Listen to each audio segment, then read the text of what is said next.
বাইরে বজ্রপাত হচ্ছে কিন্তু আপনি তো বাসায়, তাহলে কি আপনি নিরাপদ? না। আমার মতো যদি আপনি এভাবে বারান্দায় থাকেন, রেলিং এর সংস্পর্শে থাকেন কিংবা জানালার কাছে থাকেন, তাহলে বাসায় থেকেও আপনি বজ্রপাত থেকে নিরাপদ নন।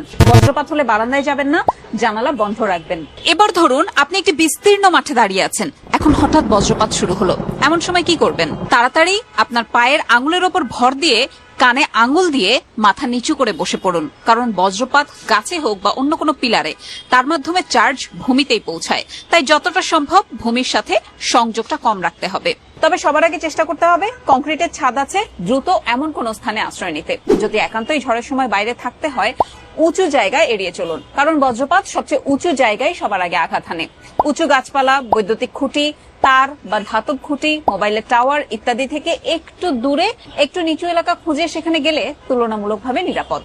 অনেকে একসাথে থাকলে বজ্রপাত শুরু হলে প্রত্যেকে 50 থেকে 100 ফুট দূরে সরে যান।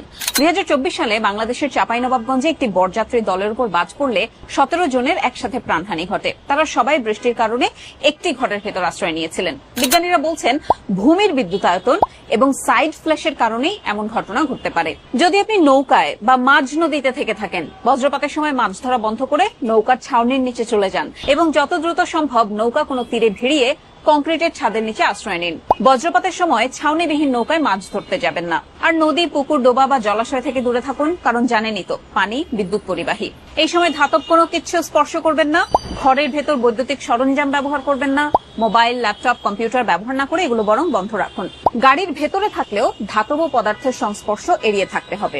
বজ্রপাতের সময় ছাতা এবং খোলা স্থানে মোবাইল ফোনও ব্যবহার করা যাবে না। আর যদি বজ্রঝড়ের পূর্বাভাস থাকেই, তাহলে অবশ্যই বাইরে যাওয়া এড়িয়ে চলুন। ও হ্যাঁ, ঘরে থাকবেন ভালো কথা, ভবনে বজ্র নিরোধক দণ্ড ব্যবহার করা হয়েছে তো, এটিও কিন্তু বেশ গুরুত্বপূর্ণ। বজ্রপাতে কেউ আহত হলে বৈদ্যুতিক শকে আহতদের মতোই চিকিৎসা নিতে হবে, দ্রুত চিকিৎসকের কাছে নিয়ে যেতে হবে।